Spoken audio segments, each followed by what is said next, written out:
बात करेंगे सिलिंड्रेट।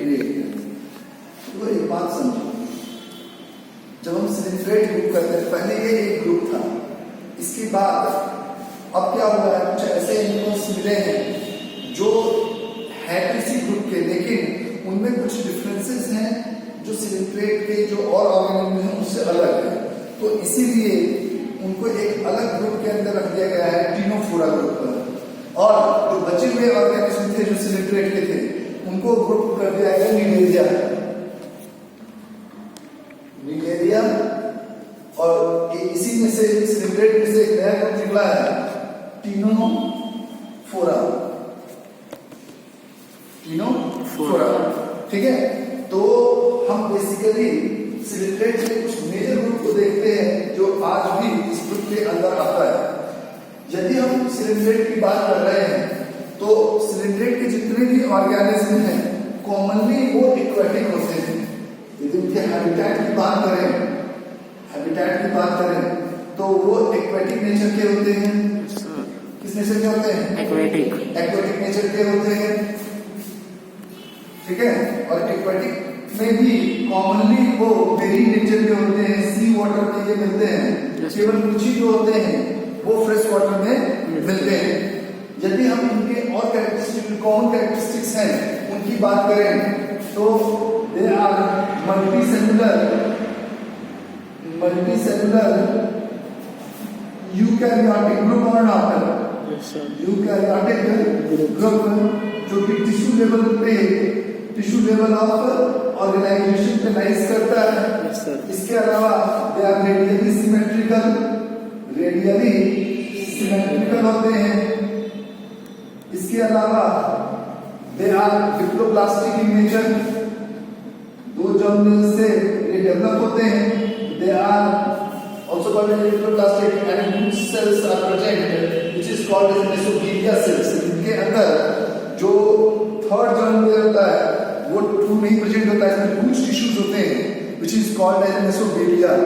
that is called as what? mesomeria। तो एंडोडर्म और एक्टोडर्म होता है, उसके बीच में कुछ रूट टिश्यूज होते हैं, ठीक है।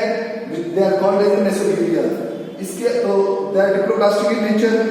इसके अलावा एसिलोमेट होते हैं। ये क्या होते हैं? एसिलोमेट बॉडी कैविटी के अंदर प्रेजेंट नहीं होती है। So these are certain characteristics which we have studied previously about the different basis on which we can classify the different groups or not। तो इस ग्रुप को हम इन सब लेवल पे रख सकते हैं या नहीं रख सकते हैं? ठीक है। अब इनकी कुछ खास बातों पे आते हैं। जो ये सिलिंड्रेट ग्रुप है ये बेसिकली एक नीडेरिया, जो इसमें भी हम सिलिंड्रेट में भी किस ग्रुप की बात कर रहे हैं? नीडेरिया ग्रुप की। तो नीडेरिया ग्रुप जो है वो बेसिकली ये देखा गया कि कुछ ऑर्गेनिज्म होते हैं सिलिंड्रेट के जिनके अंदर एक स्पेशल सेल होता है which is called as cnidoblast. एक स्पेशल सेल होता है नीडोब्लास्ट। तो नीडोब्लास्ट सेल जो होता है वो केवल नीडेरिया ग्रुप के ऑर्गेनिज्म के अंदर मिलता है। इसीलिए नीडेरिया जो वर्ड है that is derived from the cnidoblast cells, that means the group of organisms which are having this particular cell will be coming under this order। ठीक है। अब देखो, मैं आपको बता रहा था कि जो नीडेरिया ग्रुप होता है तो ये ग्रुप एक ऐसी ग्रुप ऑफ एनिमल्स को रखा गया है इस ग्रुप के अंदर जिसके अंदर एक स्पेशल सेल होता है जिसे हम कहते हैं नीडोब्लास्ट। तो नीडोब्लास्ट से ही ड्राइव हुआ है नीडेरिया। अब ये नीडोब्लास्ट सेल्स होते क्या हैं ये थोड़ा समझने की कोशिश करो। इसे हम नेमेटोसिस्ट भी नाम से जानते हैं और ये स्टिंगिंग सेल्स होते हैं, एक बदबू टाइप में क्रिएट करते हैं। जिससे क्या होता है, जैसे मान लो ये अपने प्रे के ऊपर अटैक करते हैं तो प्रे के ऊपर केमिकल डालते हैं और उस बदबू से वो प्रे जो होता है मर जाता है। yes, sir। फिर उसको अपना फूड बना देते हैं। एक तरीका तो ये हुआ, एक जगह पे ये यूज होता है। दूसरा तरीका होता है वो डिफेंस के लिए। मान लीजिए इनके ऊपर अटैक करने को प्रेडेटर आ गया, ठीक है, तो ये वो बदबूदार केमिकल रिलीज करते हैं yes, जिससे कि वहां पर विजिबिलिटी कम रहता है। तो इससे क्या होगा, उनको भागना आसान हो जाएगा नहीं वहां से, तो ये वहां से भाग करते हैं। तो ये उनके न केवल खाना के लिए, इसके साथ साथ उनके डिफेंस में भी ये सेल जो है वो वर्क करता है। इसीलिए हम इन सेल्स को, इन्हीं सेल्स के नाम पर इस ग्रुप का नाम भी रख दिया गया है निडेरिया। अब जहां तक बात है इनके लाइफ फॉर्म की, तो ये दो फॉर्म ऑफ लाइफ में रहते हैं।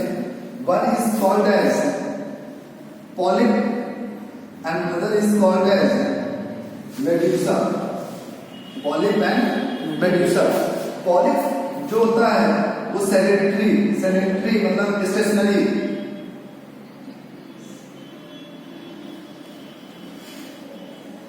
स्टेशनरी फॉर्म में अवेलेबल होते हैं, ठीक है। जबकि मेडुसा जो होता है वो मूवेबल होता है, तो एक जगह से दूसरी जगह मूव कर सकता है। मतलब वो अपने लाइफ फॉर्म में, कुछ फॉर्म ऑफ लाइफ में वो कुछ टाइम बीइंग के लिए वो स्टेशनरी पोजीशन रहते हैं और कुछ फॉर्म में वो मूव करते रहते हैं। कुछ एनिमल ऐसे हैं जो स्टैग्नेंट होते हैं, कुछ होते हैं जो मूव करते रहते हैं एक जगह से दूसरी जगह पे।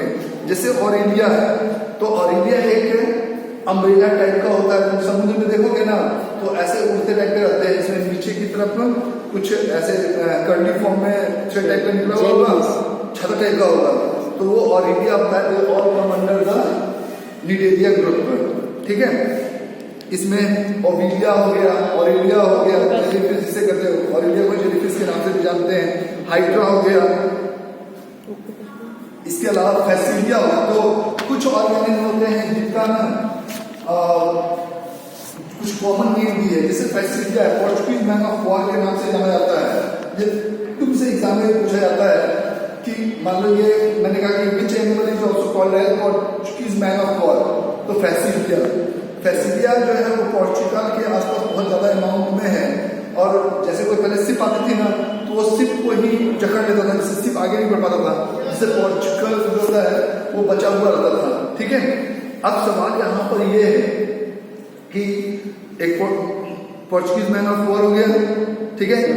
इसके अलावा आपका गॉर्गिनिया हो गया, पेनिसुलिया हो गया, मेडेलिना हो गया।